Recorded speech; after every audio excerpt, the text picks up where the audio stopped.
and welcome back to the Arsenal Women's Chat Show. We have had a little break. Of course, the ladies are on international break at the moment, so that allowed us to have a wee break as well, because it seems like Arsenal haven't played in ages. So I'll obviously introduce my guests tonight, who are interested in the international. Everybody else seems to have ran away from it. I know George doesn't like the internationals. That's probably why he's not here. So, Paul, how are you? You all right? Yeah, all good. Thank goodness there's some football back to watch. Yeah, I was saying myself. So I was. Yeah. I'm missing it. So, I hear you have a very special birthday in your household. Yeah, Esme turned 17 today, so frightening where that time has disappeared. Yeah, happy birthday to Esme. I hope you're having a good one, pal. Yeah, as your dad says, 18 next year. You can drink him under the table.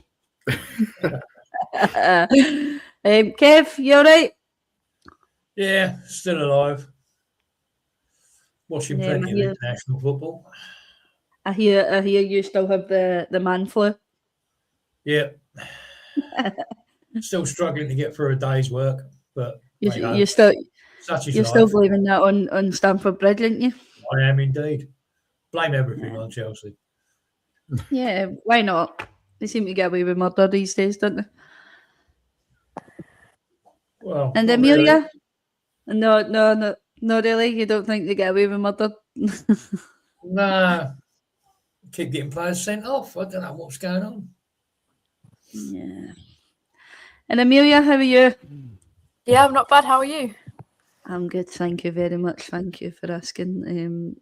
Yeah, I'm just plodding along and looking for stuff to do while we wait for football to start back. But we'll obviously get into international break at the moment. So we'll obviously break down the games that are already been played. We'll get into the whole who's on international break at the moment. And then I know Kev wants to talk about what Leah Williamson had obviously discussed earlier on in a press conference during the week about scheduling and how the players are obviously feeling about that at the moment, and of course where we can possibly go moving forward with that. So we'll get into obviously who's in international break at the moment. Arsenal have currently got 22 players on international break. It was supposed to be 24, but of course Stina Blackstenius pulls out due to family issues, and then of course Olivia Smith pulls out due to concussion protocols, which I hope both of them are doing well, and I hope everything's okay, and I hope Olivia Smith is having a smooth recovery. And yeah, it's a shame that she misses out and she believes with Canada, but it's best that she stays home and recovers from that concussion. So we'll move into obviously Katie McCabe at Ireland. She goes head to head with a few teammates over in the Netherlands, which is Victoria Pilova and Daphne van Domsla. Paul, that's a tough World Cup qualifier round for Ireland, isn't it? Yeah, I mean, you look at that group and you sort of think France and Netherlands to go through. So one of those two will finish top, probably depending on the result between the two. But yeah, for Ireland, well, you look at where they are, and they're almost on that in between, whether they should be on the level 1 or the level 2. So they're almost too good for level 2, but I don't feel they're good enough to be up there in the level 1s, group 1s. Yeah, they're one of those in between teams at the moment. Yeah, Ireland for me they're a bit up and down. Like they toss out the bait for the fish, and like sometimes certain fish hook onto it. This is my analogy to Ireland. The fish catches on, but the second bait they toss out, it doesn't catch on. It's weird with Ireland. It reminds me a little bit of obviously Norway, which we'll obviously touch on as well. Freedom Adams obviously up against Austria and Germany. And they're the same for me. Norway have the potential with such amazing players in that squad, but the last few competitions just hasn't gone their way, and there's obviously something really going on there with them that really needs to be fixed. But Kev, Norway do have the potential to be a strong side, but they haven't obviously hit the ground running in recent tournaments, have they? No, I mean they've always been there or thereabouts, on the verge. I mean they've had good runs in the past, but that's sort of gone, and their rebuild hasn't gone to their plan. But you never know. Like I say, they've got quality players. They just got to put it together. And as we know, that's the hardest thing to do, is to put it together. Yeah. Do you think in this World Cup qualifiers things will start to click for Norway? Obviously, with I don't know, I haven't really been keeping an eye on anything that they've kind of been doing in recent competitions.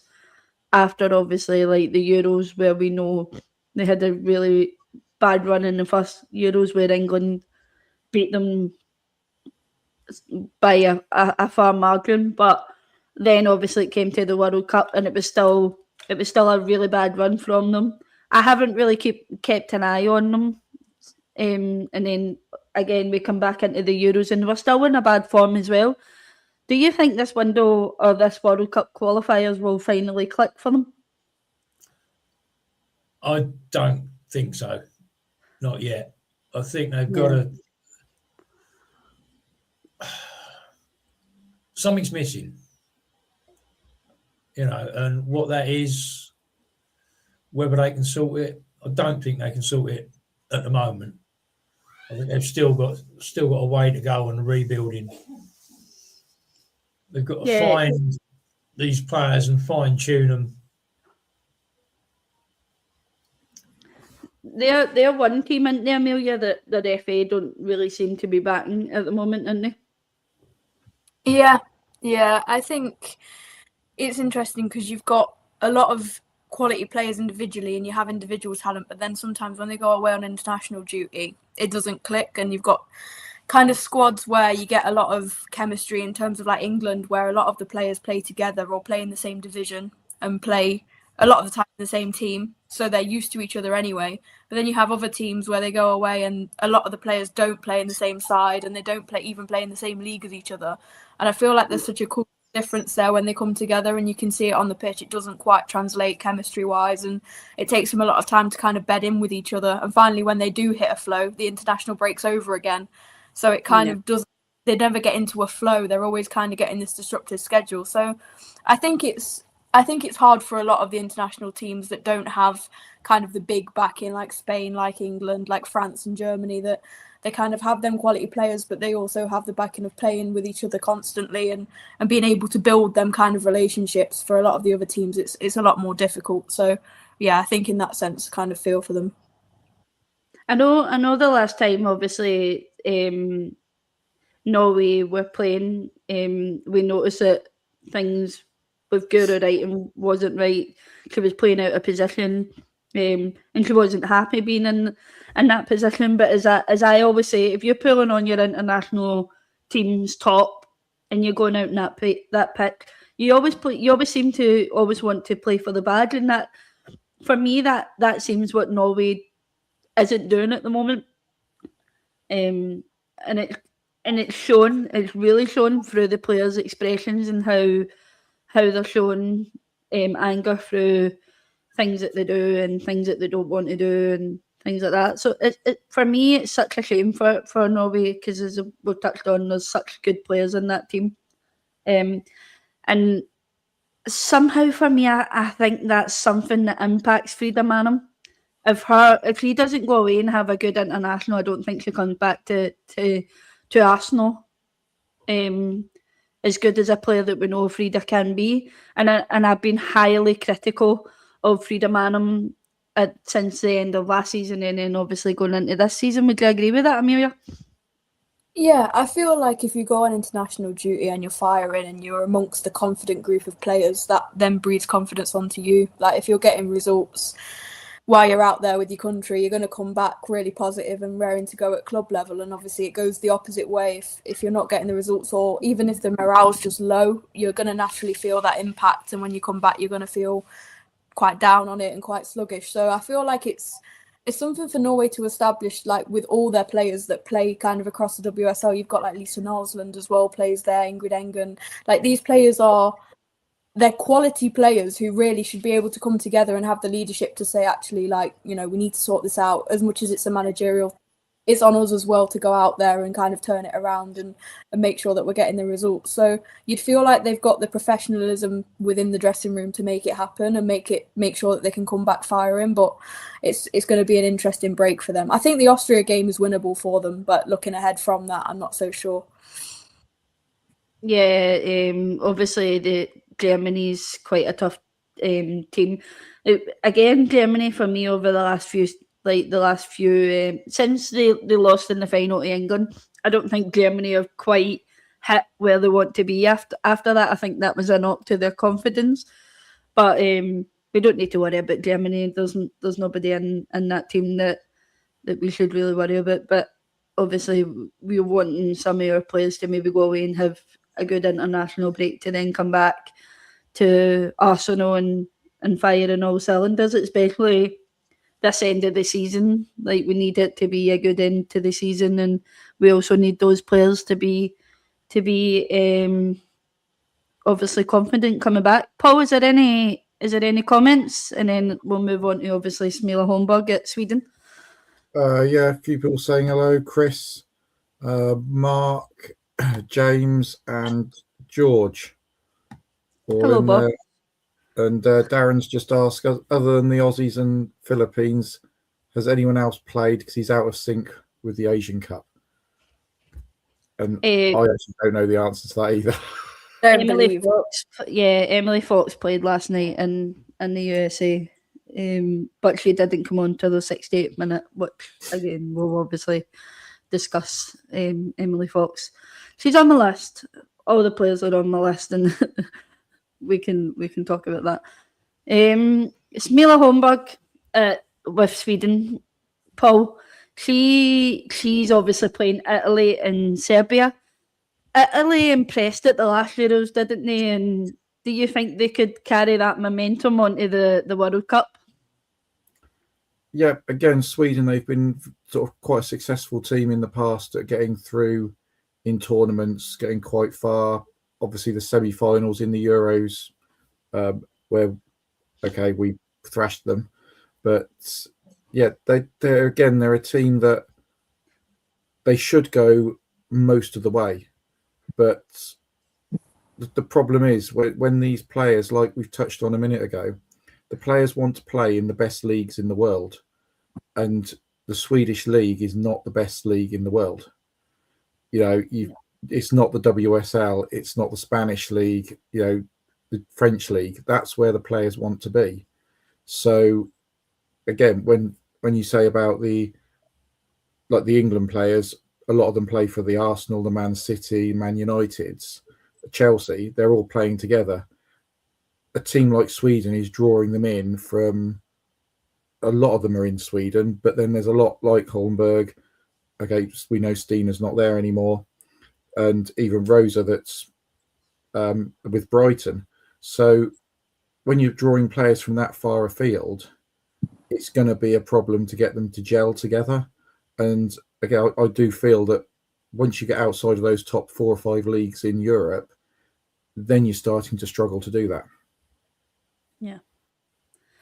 Yeah, but let's not brush aside the Euros. Obviously, last year, I think for me, Sweden was one of the ones that were a dark horse for me in that Euros. Every game they played, you were kind of thinking, oh, geez, do we really want to come up against Sweden? And then we obviously noticed that they give England such a hard game to then take it to penalties. And of course, Smela was one of the ones that that unfortunately missed a penalty to then put Sweden out.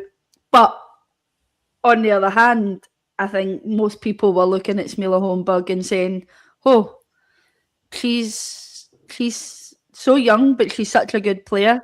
And most of us would probably agree that watching that Euros, Smilla Holmberg was one of the standout players, especially for Sweden. And of course, then she signs for Arsenal, and she's also in form at Arsenal at the moment as well. She's got us excited. Like we know what she can do. But Kevin, do you think she'll have another strong international break with Sweden? I hope so. Again, back to your point about confidence breeding confidence. If she has a good international break, then it's all good for Arsenal. Because her confidence on the ball, dinking those lovely little crosses into the 6-yard box. And yeah, if she has a good international break, I'll see her scoring very, very soon. Yeah, it's coming, isn't it? It's coming. A goal's coming from Smilla for Arsenal.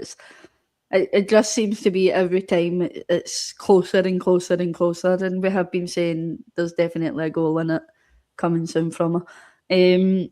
Yeah, obviously, Amelia, it's such a shame that Stina Blackstenius has obviously had to drop out of the Sweden national team due to a family issue. And as I says, I hope everything's all good with Stina. But do you think for Sweden that'll be a big miss? Yeah, huge. I think you just see that she's kind of the heart and soul of that attack. I feel like they've got Aslani as well, as who is a very good quality player, and obviously we've seen that for LCL this season as well. She scored quite a lot of goals for them, but really Stina is the main kind of outlet for them. The runs that she makes in behind, the way that she is kind of the target player. I feel like we saw it at the Euros as well. She punished England by making that kind of quick run behind the defence, and once she gets off and she's in front of you, you can't catch her because she's got the pace. So yeah, I think it will be a big loss, but obviously it's what's right for her at the minute, and obviously she needs to be with her family and doing whatever she's doing to look after herself. So obviously thinking of her and making sure that she's all right is the main thing at the moment.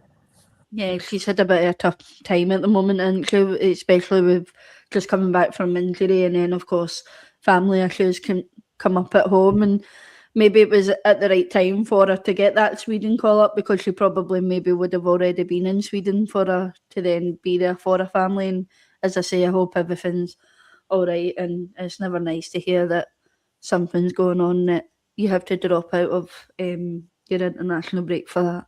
But yeah, so over to Spain, which really shocked me with Leah Cadena getting a call up to that, because I don't think, for me, Leah Cadena hasn't been in the Spain team for a little while, and I don't know if maybe Spain are seeing something in Leah in her recent performances that they gave her the call up. And then of course Mariona, who play against Iceland and Ukraine.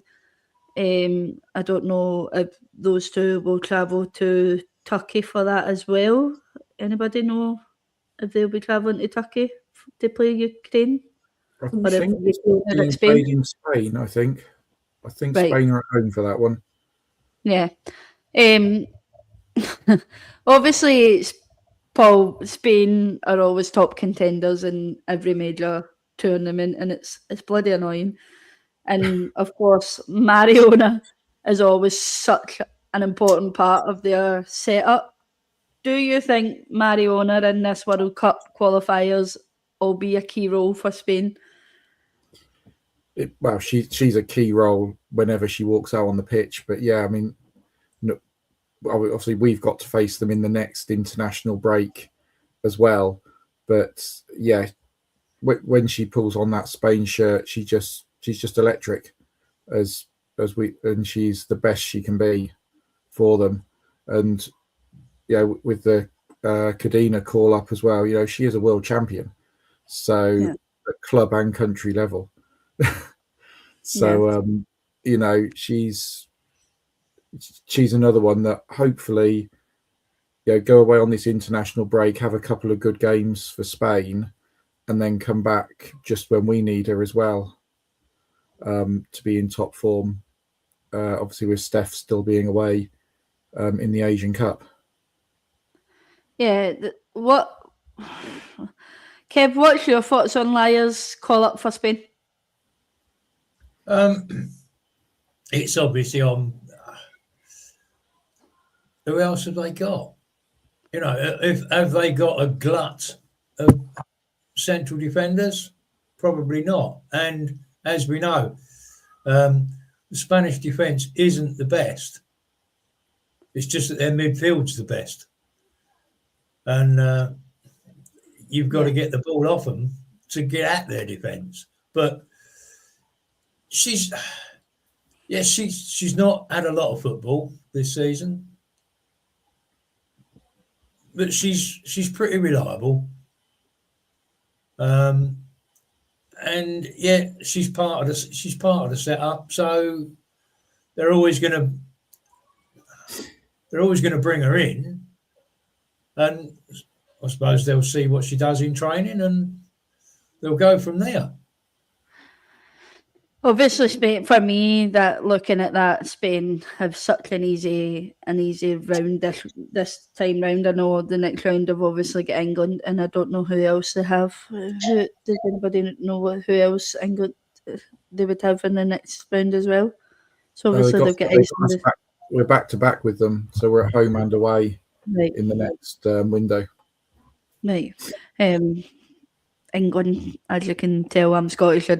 I like to keep an eye on it, but I'm not really clued up in who's going to play, so, which is the reason why Paul's going to take over the England preview, because it's probably best that it comes from an Englishman or an English woman. But hey ho,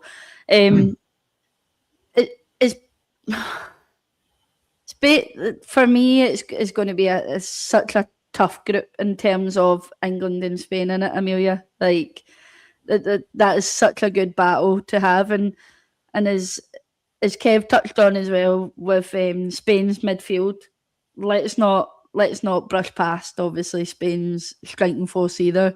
They're a force to be reckoned with, aren't they? Yeah, absolutely. And I think you want to see England coming up against the best teams when you support them, and you want to see Spain and England clashing all the time in women's football, because they probably are the two best teams at the moment internationally, if you're not looking outside of Europe. So I feel like, yeah, I think they're a threat going forward. And again, I would say kind of agree that I'm not sure defensively they're actually that strong. It's more their attacking capabilities that they've got. But I think maybe England are kind of getting more wise to it. The more they meet Spain, the more they play games against them. Obviously, we saw in the 2023 World Cup, we fell short to them, but then we were able to overcome them in the Euros final. And I think the more we play them, we're kind of looking that we look that little bit stronger every time. And I feel like we're kind of getting wise to playing them as well. We're kind of figuring them out. It's kind of becoming a bit like when Arsenal play Chelsea in the WSL, and you get these more bit of a rivalry, but I love to see it. I think, yeah, they're obviously no doubt, and they're a really quality team, and they're going to want to get revenge after what happened at the Euros. But I think England will be on their game as well, and looking to get a win over them again.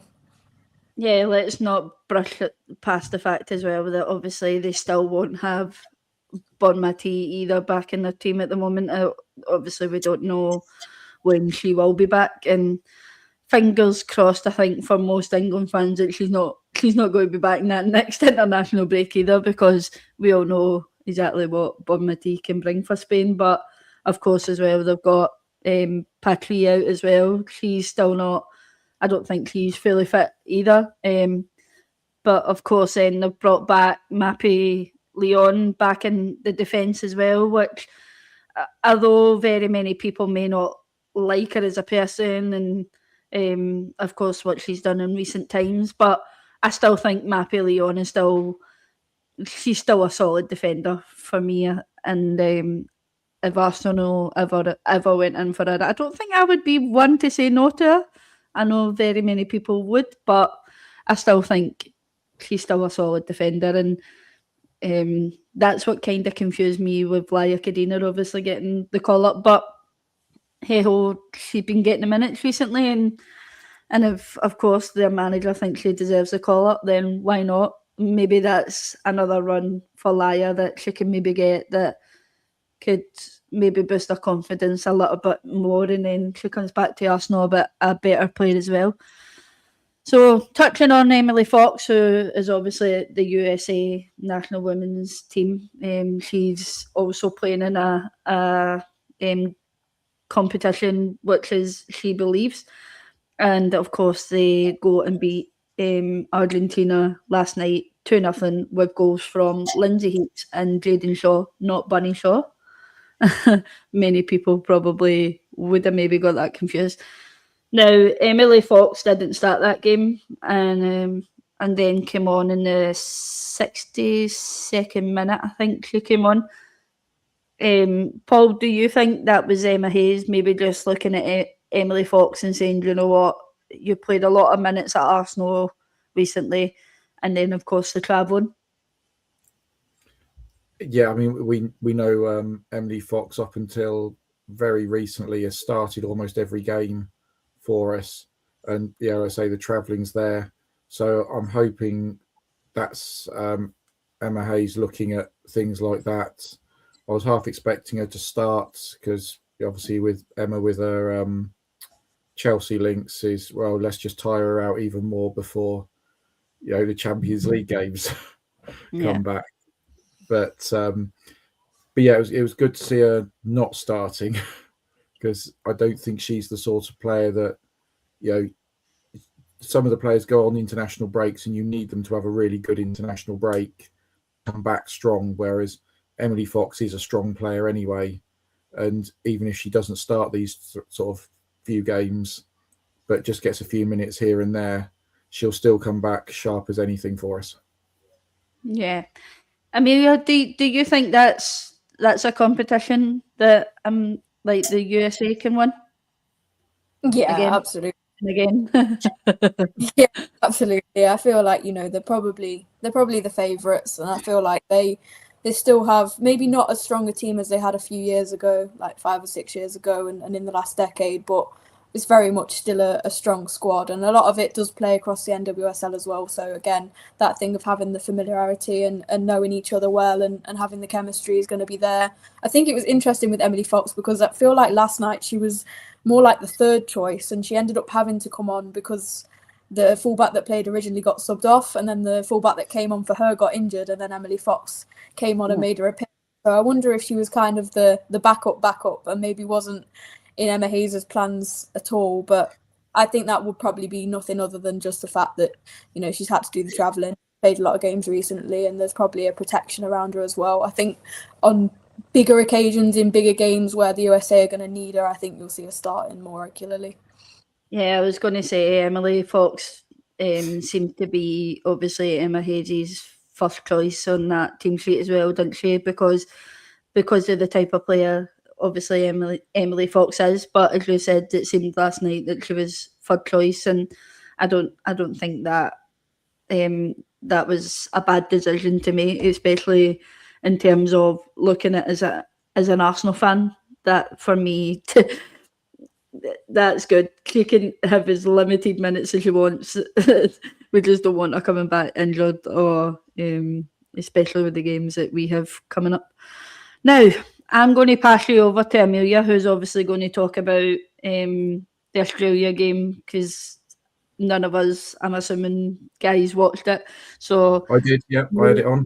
I did. But did you have it on? Well, there we go. You and Amelia can go back and forth, and me and Kev can chime in on that one. So, Amelia, I'll obviously pass it over to you and let you break that one down for us.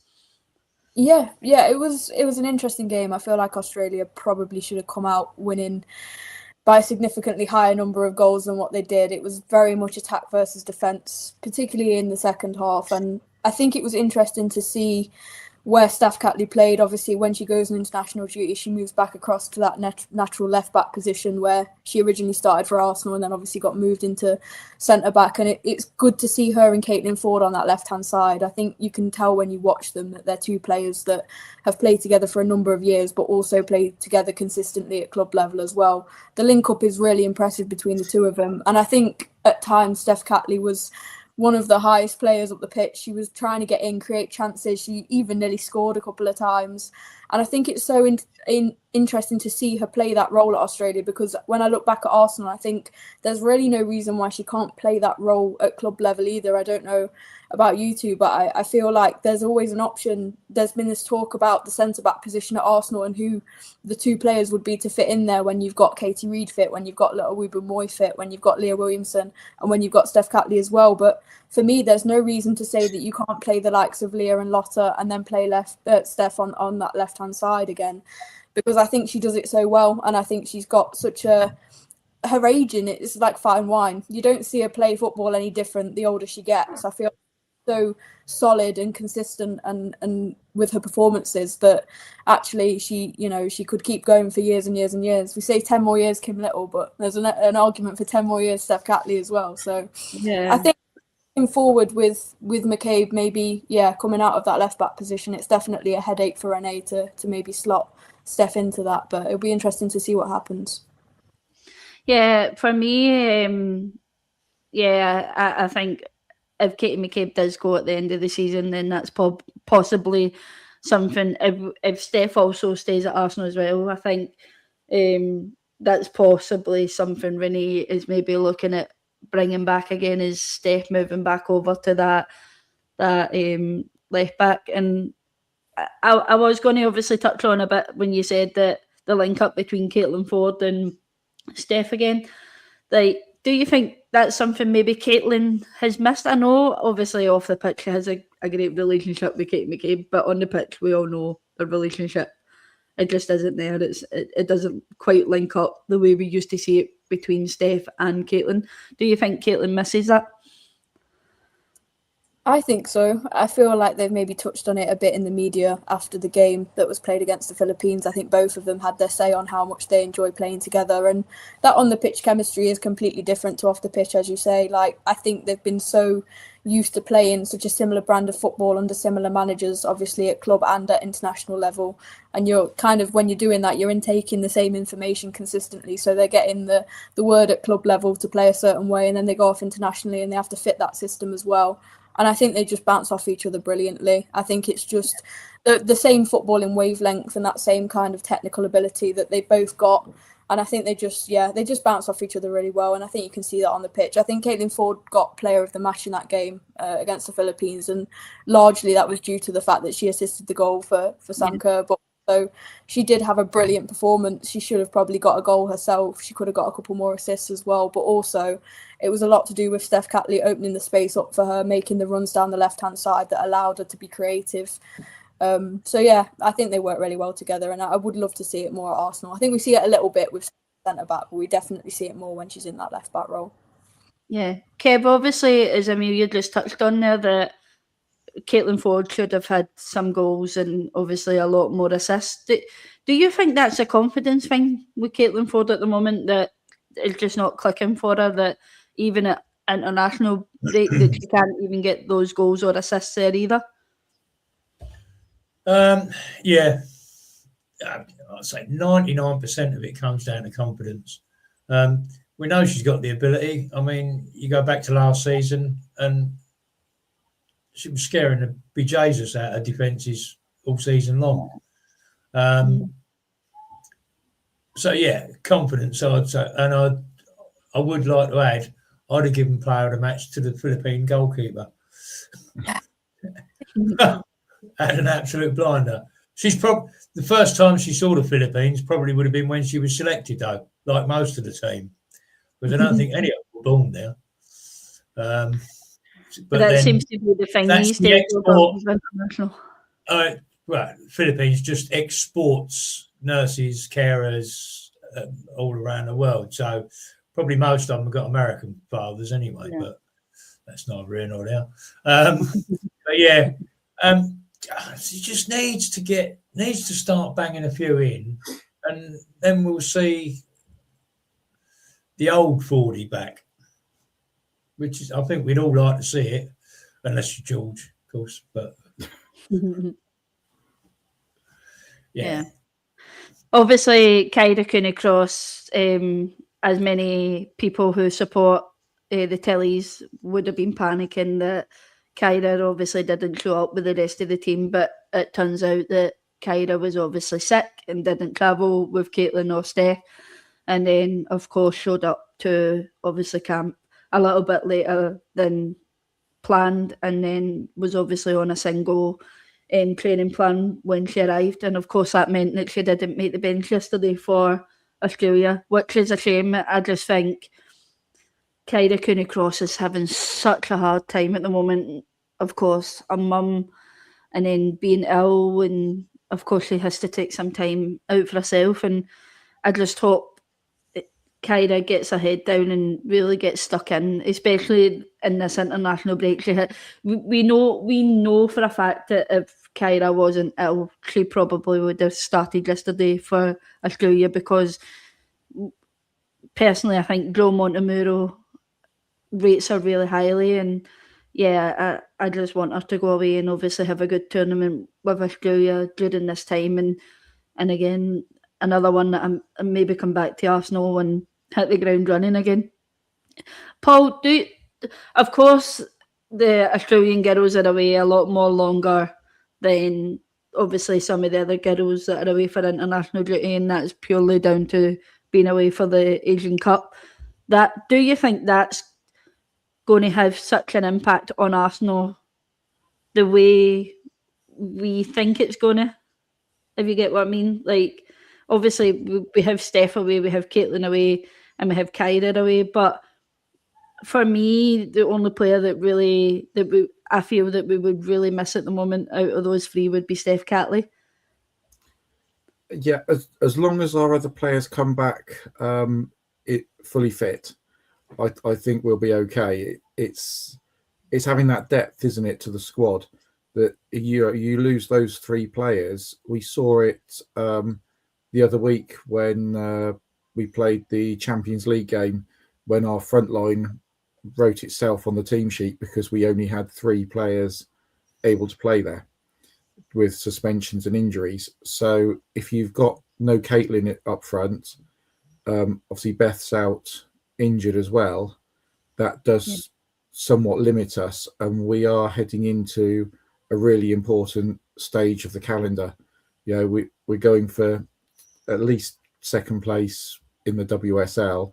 We got the Champions League quarterfinals against Chelsea, so that's going to be the easiest one to get through. And then we've got the FA Cup as well against Brighton. So that's we need the players, whether it's the Australians or any of them, that they need to come back ready to sort of get back into that squad and fully fit. Yeah, we're just hoping everybody comes back fit, and then obviously everybody's confident and happy to obviously be back.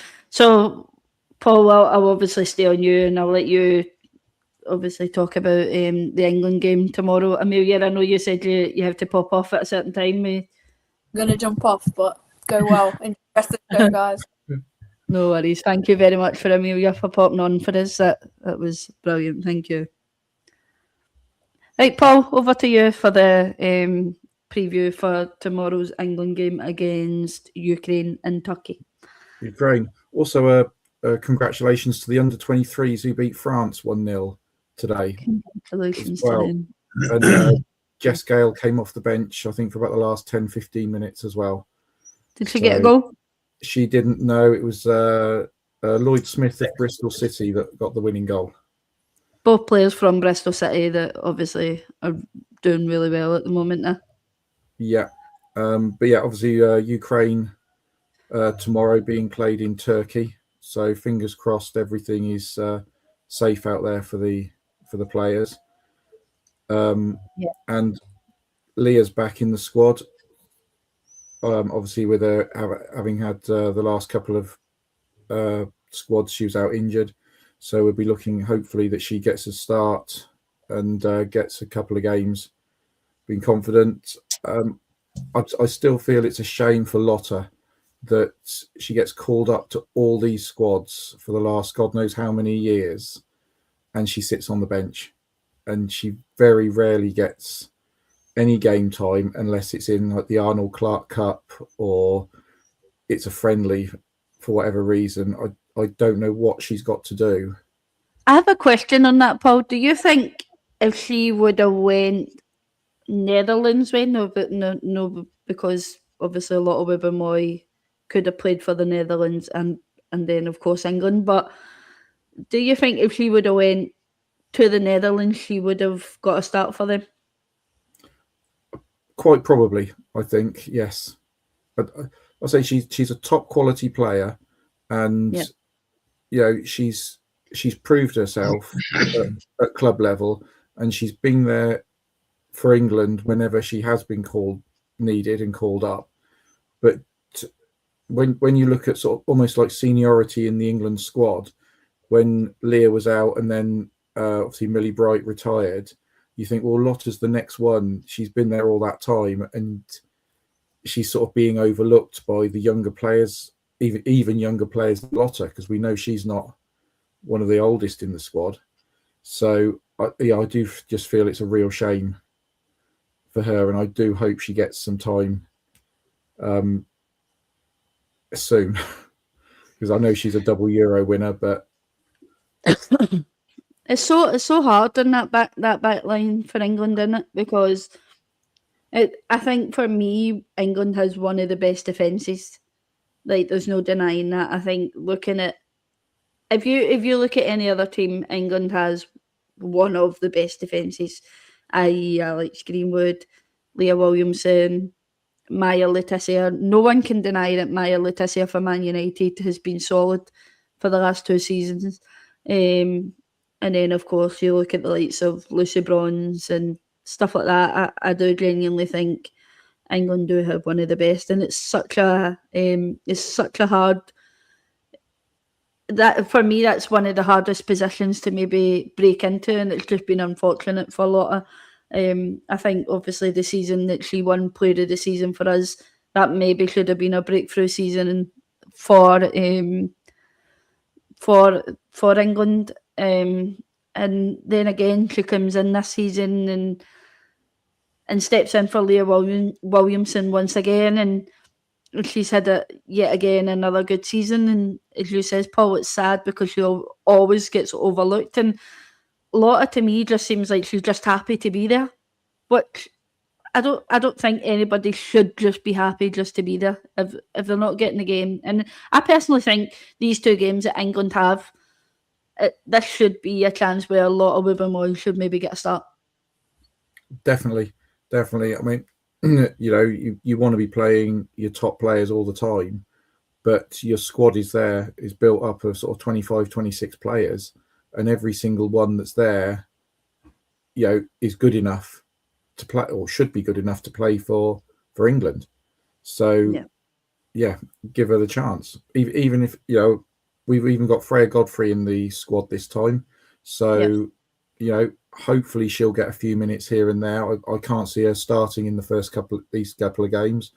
But, as a youngster coming into the full Lionesses team for the first time, it's all about gaining that experience, being around the senior players, getting used to how things work there, which, I've said right back to last season, I think Freya Godfrey's a fantastic player, and it was a real shame that we let her go when we did, and unless obviously we know she was guaranteed the game time at London City, and now she's got the England call up to prove it. So from a personal level, for her, it was the right move to make at the right time. Mm-hmm. Yeah. So yeah. And obviously up front as well for England, you got Chloe Kelly and Kev's favourites, Leslie Russo. So we hope she can sort of bang in a couple of goals and, like I say, get that confidence back again and then come back to us firing again. And what I did think watching the Australia game and the Caitlin Ford assist, the way she headed that ball straight to Sam Kerr to score, Caitlin Ford was confident of where Sam Kerr was going to be. Whereas at Arsenal, is she confident we're going to have a number 9 in that penalty area ready to score from that sort of position? I don't think she is. No. Yeah. You No. know, That's what Sam Kerr does. She is a fox in the box. You know, that's where she's going to be all the time. We just don't have. We don't play a number 9 like that. We just don't play it. So yeah. Yeah, I mean, we I know think Leslie's that's down to workload. obviously management tactics, though, but isn't it like that's down to what Rooney obviously what Rooney puts out on the field in terms of where she wants players to be positioned, and we all know that she heavily relies on Alessia Russo to pull a cell out and gather the ball in midfield and of course run with it. But yeah, I just think if we looked at every other team and the way they set up, the way we set up our positioning on the park would just be absolutely everywhere. But I mean, Yeah, it's maybe something we should look at in terms of Caitlin Ford and how we can maybe get the best out in her. So it is. yeah. But Anything yeah, else I in mean, the England game, Paul? I say other than the absolute lunacy of playing it at 12:30 kickoff on a Saturday that we complained about domestically anyway. Yeah. Yeah. We'll obviously touch on a little bit of scheduling and stuff. In terms of team selection tomorrow, Paul, who do you think will start for England? I think obviously Hannah Hampton will be in goal for both of these games. You know, she's got that England number 1 jersey, and that'll be that. Interesting stat: Lucy Bronze is our 3rd top goal scorer in the squad as a right back. But you know, she's been going for so long, that's not too surprising. But yeah, it'll be Lucy, it'll be Leah, probably Jess Carter and Alex Greenwood at the back. It'd be nice to see Taylor Hines get a little bit either against Ukraine or Iceland. And then of course we've got Georgia Stanway, whether the likes of Leah can have a little quiet word in her ear and just get track a little bit sooner. I know there was a discussion around that today in terms of her future. That obviously she had dropped a little hint that something will be signed soon and it will be sealed, and whether we'll know sooner rather than later, then of course we don't know. Yeah, but yeah, it'd be nice to see a sign, and you've always had that little doubt of when they're on international duty, especially when there's a transfer window coming up or there's contracts coming to an end, you never know which players are having unofficial sort of chats with others. Come and join us. Send Kev to the game. But yeah, I mean, it'll be Serena has her favourites, and it will be the usual starting 11, pretty much. Which I don't really think she needs to do. I don't think she needs to start a really, really strong 11 tomorrow. No, I think you can rotate a couple of players tomorrow, and put out a decent full strength team against Iceland when you're back at home in front of your home fans and things.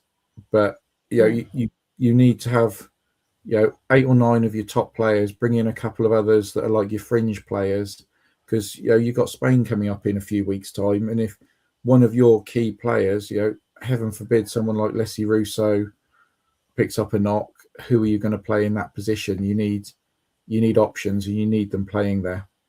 Yeah. Anything else, Paul? No, I think we're all No worries. We'll come back next week and review it. We'll see how it goes. And then, of course, we'll move on to obviously something that has sparked a lot of discussion lately, i.e. scheduling. And then, of course, as we've seen during the week, that Leah Williamson was obviously asked in a press conference about the women's scheduling. And he's taken a lot of flack on X. Good old X. Always brings up the flack, doesn't it? Especially people who class themselves Arsenal fans. They always seem to dig up in everything that they possibly can, especially if they don't like a player. Leah has mentioned many times that there is obviously conversations going on with the Football Association about the workload and scheduling concerns. Kevin, what do you think needs to happen in terms of the discussions from the FA to players to club going forward? What do you think the discussion needs to be, and what do you think needs to happen going forward for these players' scheduling? Well, as far as going forward, considering next season we're up to 14 teams in the WSL, and the following season 16, was that the target? Yeah. So that's a lot more league games. All right, we're getting. If we qualify for the Champions League, we're kicked out of the League Cup. No big deal. But if you're looking at Champions League, league stages, FA Cup, WSL, the problem is not the amount of games they play. It's the amount of time they're crammed into. Yeah. We start late. We have an almighty great winter break, and then throw in your international breaks. You don't need. I mean, this international break is too long for 2 games. Yeah. So that winter break needs cutting down. They don't need that bloody long for Christmas. I mean, I've got bored shitless waiting for us to get back. So yeah, start the season a couple of weeks earlier, and just cut that winter break down a bit. September for a season to start is a long time, and isn't it? Especially when a season finishes in May for the women, and then having to wait till September to obviously get the season going again is, for me, I've always wondered why that always was, and it's confusing that women's football was never ever brought forward, but maybe that's scheduling in terms of the men's side or things like that. But it's always been confusing to me. Yeah. But like I say, they just need to start it earlier, cut that winter break down, and be a little bit more mindful when scheduling bloody friendlies. You can't do much about World Cup qualifiers, European qualifiers, but like I say, they play 2 games in 5 days. Mm-hmm. But how long's the break? The winter break or summer? This current international break. We play two games, 5 days apart. Yeah. Yeah. No football for. Yeah, it just seems that just seems a little bit weird. Yes, you got other people off on doing it, like say the Asian Cup, but you can't do much about that either. That's down to FIFA. But yeah, it just needs a little more thought. I mean, we are absolutely going to be in the crap come the end of this season if we keep going. We'll be knackered. I don't know what's going to happen at the end of this season if we keep going. If we go all the way in the FA Cup and the Champions League, I don't know. The good thing about it at the end of this is obviously the girls don't have any international competitions in the summer, which will allow them to obviously recuperate. But we touched on a little bit there, Paul. Do you think club and country are doing enough, are encouraging enough rotation between squads. Clearly, England isn't. We touched on that. Serena always has her favourites and wants to start those. But do you think the clubs are obviously encouraging squad rotation? Yeah, I mean, what I'd like to see is get rid of these international breaks mid-season. And when it comes to, I mean, we've got another international period at the beginning of June when we play the final qualifiers against Iceland and Ukraine. Is why not have that instead of just 2 games? Why not have it as 4 games and have it as a longer camp? And you do one at the beginning of the season and one at the end of the season, and then that's it. Nothing in between. Because I think that for those players that have gone off to that international camp to have that run of 4 games rather than 2, they'll gel together more as a team in that, and I think it would do the international scene sort of a lot of good to have that amount of games together rather than all this spread apart through the season. Players not going off if it's a friendly game, then obviously they don't have to join up if they have a little niggle or something, one of these injuries. Sorry, throwing in my throat there. You get that cough. Yeah, that's that one from Chelsea. But I just feel that it just breaks up the flow of the domestic league, having these breaks in the middle. And okay, we've got loads of games coming up when we qualify through further stages of the competition, and we have had the World Club Cup thingy as well, which has thrown an extra couple of games into our scheduling. But and with that, why didn't our game against Leicester get scheduled earlier in the season? Apparently there were 3 dates it could have been played, but until January they didn't decide when it was going to be. But this tournament's coming up, which game it is against Leicester that we're not going to be playing, and you've got 3 dates earlier in the season. Now we've got the situation coming up that we've got that one rearranged. We've just been announced today the Brighton game's been rearranged because of the waterlogged pitch. When we're playing at these grounds that are not, I'm going to say, not suitable for top division football, like Crawley, that is just going to have a knock on further down the line. Because at the end of the day, these grounds are not there. They're not suitable. They may have been 50 years ago, but they're not suitable for top division football these days. Yeah, we've obviously spoke about that, haven't we? And what clubs should be doing better to obviously better these grounds. Kev, surely it's not just Leah as the England captain that feels strongly about this scheduling situation, because to me, going on X, it seemed like everybody just fired at Leah simply because Leah has opened her mouth, and we all know that Leah's never ever one to shy away from a conversation like that. But surely other club captains and international captains are feeling the exact same way, that they should be coming out and saying, listen, we agree with what Leah Williamson is saying. Yeah, and they should be backing her up. Yeah. But as we know, Leah's a bloody good speaker.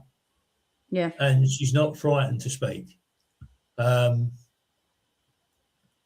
she is pretty much a spokesperson in her captain's role at England. And it's one of the reasons why she's England captain. Yeah. Yeah. Yeah, she may not scream and holler on the pitch, but when she speaks, she speaks, she knows what she wants to say and she gets it across. Mm-hmm. Apart from when they win something and then she just can't speak. But,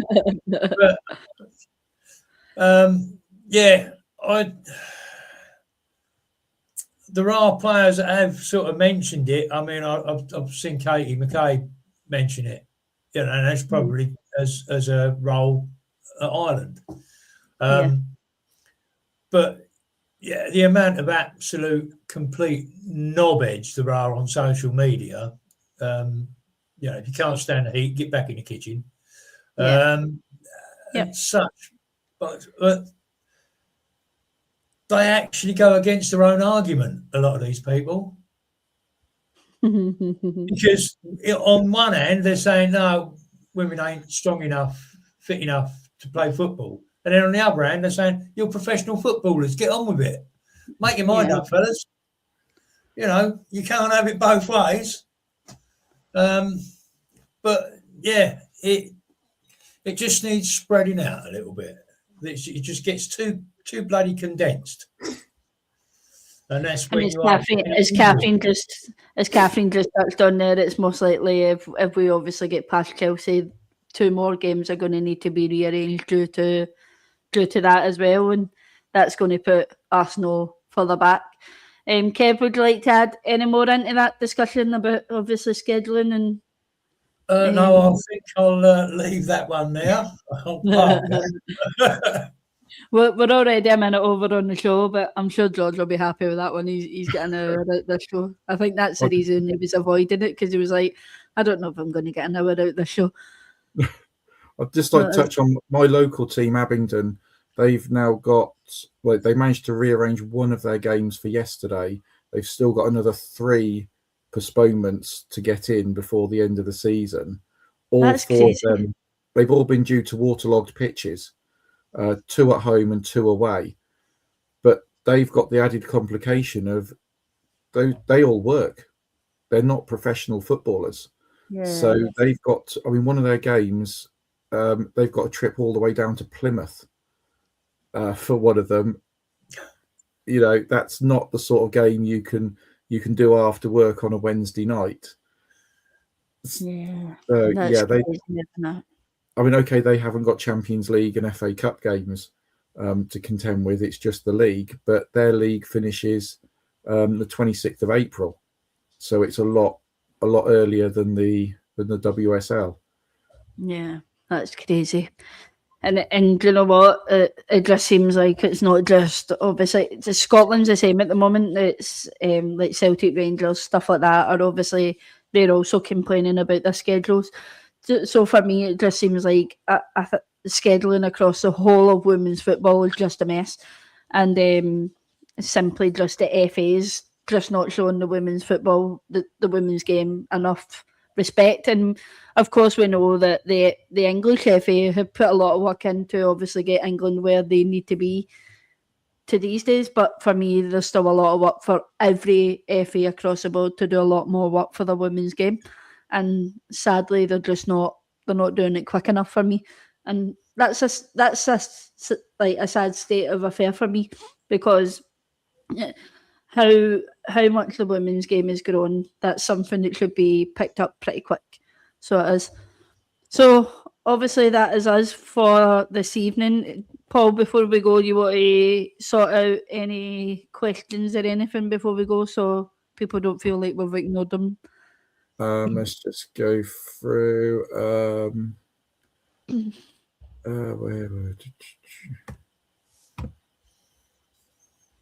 Catherine said, do we think Lucy Bronze will play as a centre-back for England, like she's been playing for Chelsea? No, because England have got stronger centre-backs. Chelsea haven't. That's the simple answer to that.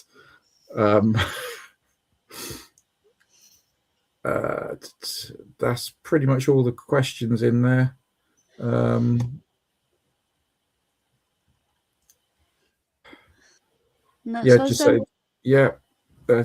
good. No worries. And of course, guys, that brings us to the end of tonight's show. So thank you very much to everybody in the comments for getting involved, and we obviously love hearing your thoughts on stuff like this. I know it's a completely different show from what we normally do, but it's always good to get something out there for the international break, especially when Arsenal alone have 22 players across the board in the international part of this season. So make sure you like, share and subscribe to the channel, and obviously don't miss out on our next episode, and we'll be back very soon. But until next time, Come on, you Gunners.